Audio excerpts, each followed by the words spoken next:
Hello and welcome to the now 7th webinar in BioVigil's webinar series, A Tale of Two Hospitals. Infection preventionist Susan Sommers, the director of IP from San Gorgonio, will share her story about increasing hand hygiene compliance in community hospitals.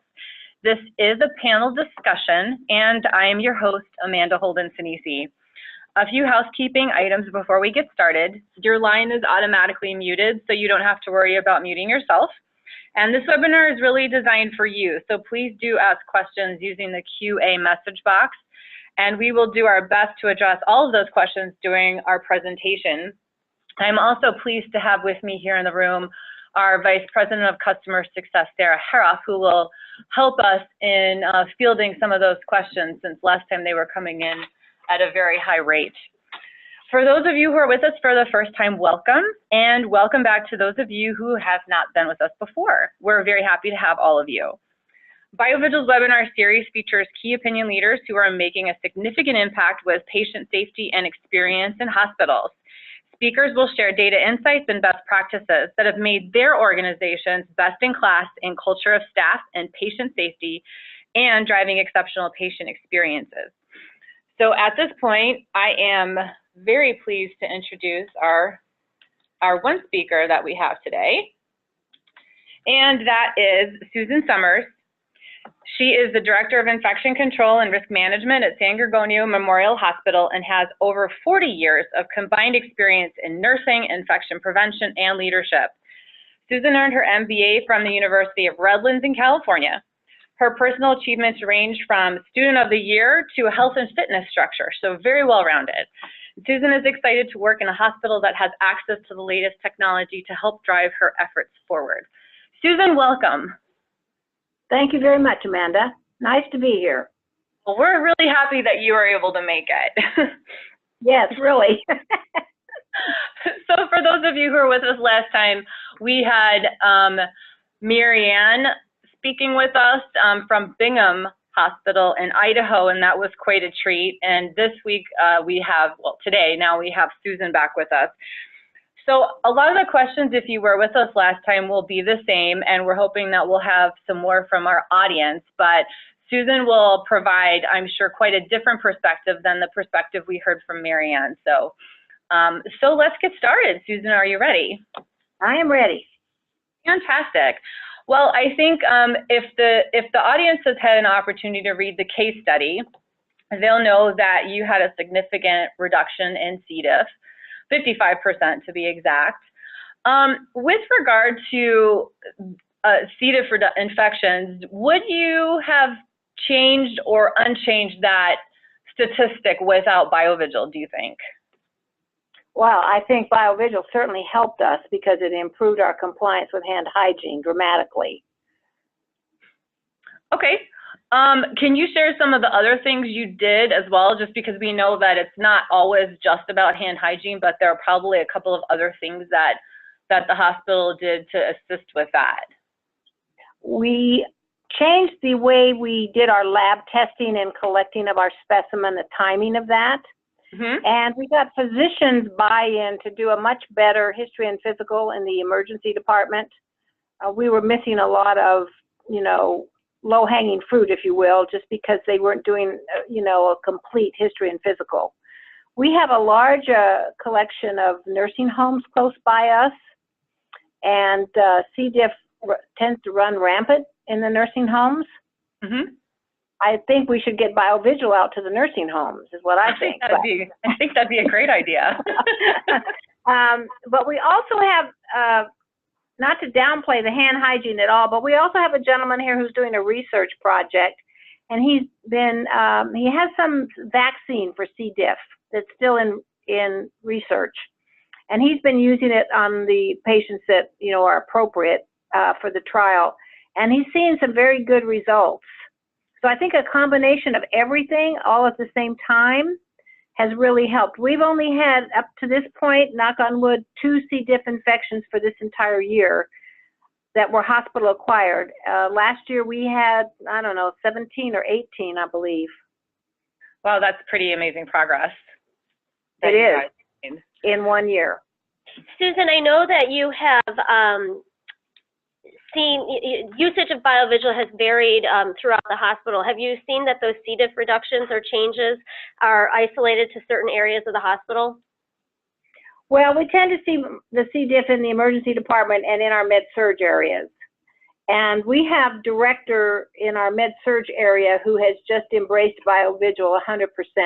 As a matter of fact, some of her behaviors, if you will, have now been adopted by our leadership team, and every director of a nursing unit has to follow these instructions, I guess. The use of BioVigil is written into everybody's job description, and it's also written into their evaluation, even the directors. So they're being held that way? Sorry? Has it always done that way since BioVigil was implemented? No, just this year. Just this year. Okay. And I know just this year you've seen some dramatic increases in your hand hygiene compliance, so we're very excited that you've got such usage on board now. Well, and also we just had another department, our respiratory department, that wanted their own base station. That's positive. So you're continuing. Yeah, I think so too, because they were one of my hardest, hardest people to convince that this was a good thing. It took a lot of hand holding and just being up there on the units with them.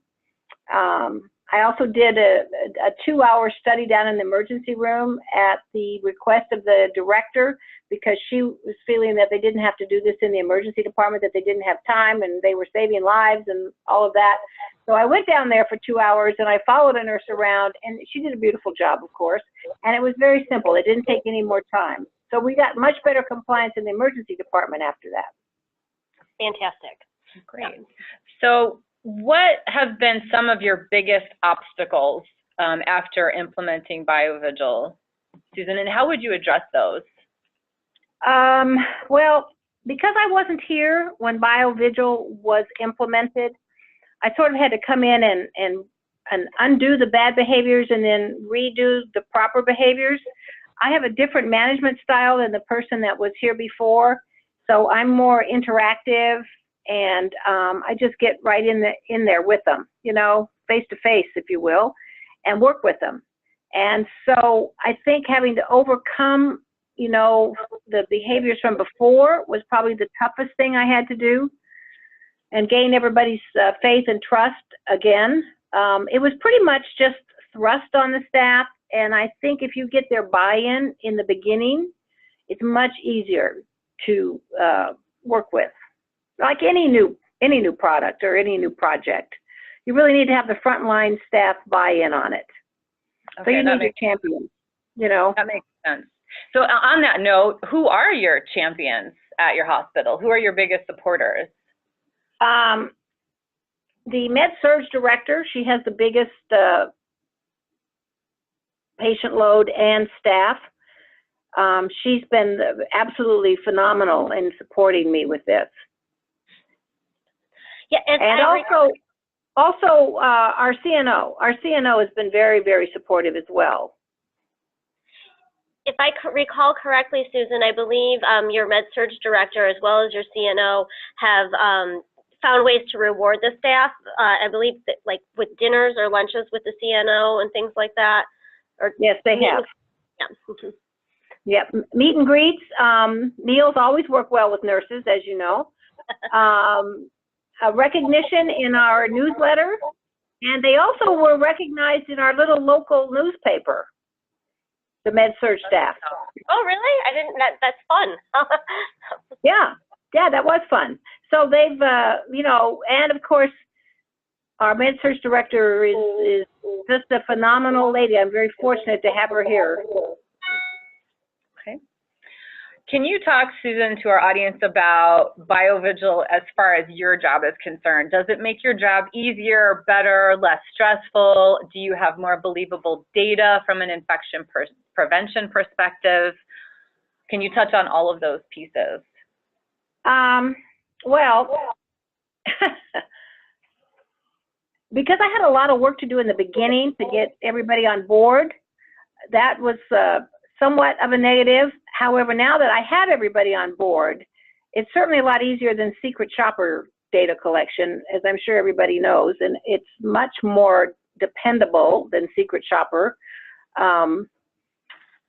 And you can actually, because of the way BioVigil has their programming done, it's an incredible amount of data you can get from the reports. And you can drill it down to each individual department and to each individual person who's got a badge signed out.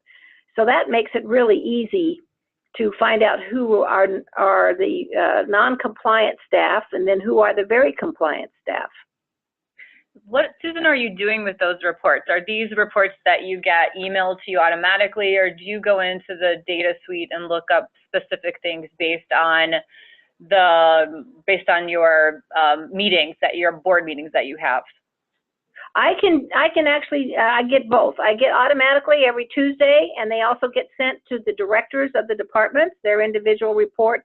And then I can go in and pull out the broader reports that I take to the board meetings and to infection control meetings to show them. And we can do it by any date range, practically, any department.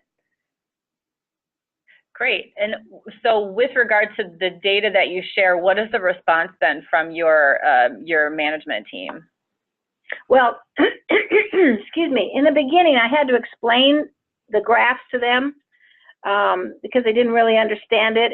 And that's just because I don't think they got the proper orientation from the person before me.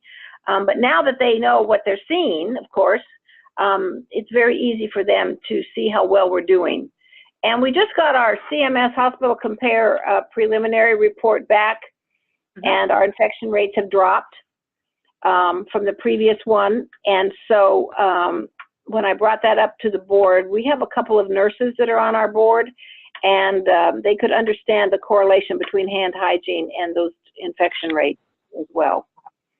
We see that at a number of the other hospitals that we work with, that first of all, once the nurses or staff realize that people get nervous that BioVigil is going to be punitive, and then they realize that they're performing very well when they use the system, and therefore they gain comfort with it and they gain trust with it, and you get much less pushback. And then, of course, when you have data that starts to indicate decreases in HAIs or hospital-acquired infections, that's when, you know, the proof's in the pudding, and that's when, you know, you really start to see the buy-in from the staff and such. Well, and also being out there with them, working with them.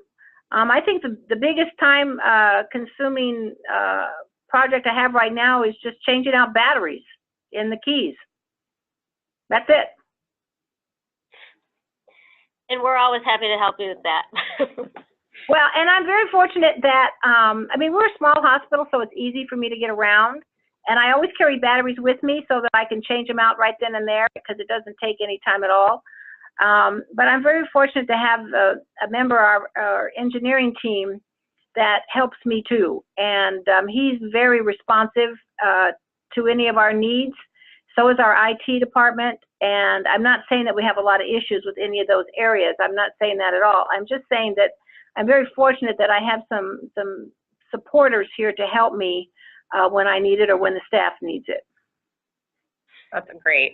So Susan, you talked a little bit about having to come into a situation that wasn't necessarily laid out nicely for you with regard to BioVigil, but do you have any like culture change success stories, perhaps with individuals, that you might be able to share? I think the biggest culture change well, is the emergency department, because they were, as Sarah knows, they were against it from the get-go. They didn't think they had time. Now they have embraced it. I think that's one of the big ones. I also think that respiratory therapy wanting their own base station, and they came to me. I didn't go to them. I think that's another big culture change, because they were also kind of a tough group. You know, they never think they have time. My latest tough group is the ICU, and I'm working on them. So that will be another culture change. So we're getting there. You are getting there. What do your patients think? Do they ask about the colored lights? Do they share with you that they feel safer or better cared for because BioVigil is there? Or what kind of feedback have you heard from other staff?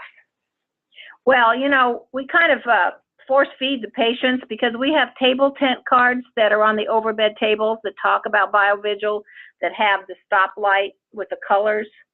So they already know from the get-go about what the BioVigil is and what's expected.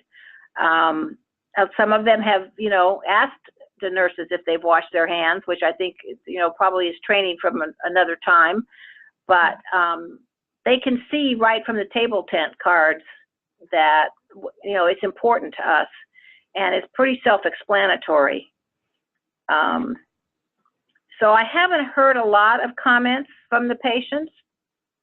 I mostly hear about things that we don't do, not what we do right. We tend to find that just by making patients, more aware of the hand hygiene initiatives, one, the BioVigil Lite provides that reassurance that they've staff has performed their hand hygiene accordingly. But even just by having it as a topic that's out there, it does empower the patients a bit more to feel comfortable asking their healthcare providers about their hand hygiene behaviors. I think they have, if the color's not green, they've made mention about the color. And then if they don't have, if the nurses or the patient care providers don't have it on and they're supposed to have it on, some of our patients are sharp enough to ask them where their badge is. Okay. They're helping you with your job there. Absolutely. I'll take all the help I can get. Susan, you already shared with us that there are some areas in the hospitals that are, we'll say, more compliant than others. Do you also see this perhaps on nights and during weekends, that there's a shift in compliance, not just with specific groups, but, in the hospital in general, or maybe you don't? Actually, I have not noticed that, Amanda, to be perfectly honest with you. The biggest stumbling block has been the directors of the departments and getting them, but now that we have it in their job description and in their evaluations, they are paying more attention to it. And probably we did force it on them a little bit, but it doesn't matter. I mean, they need to be doing this, and so now they are. That's pretty much all I can tell you. Okay. Well, we have covered the questions that were submitted to us and those that Marianne shared last time.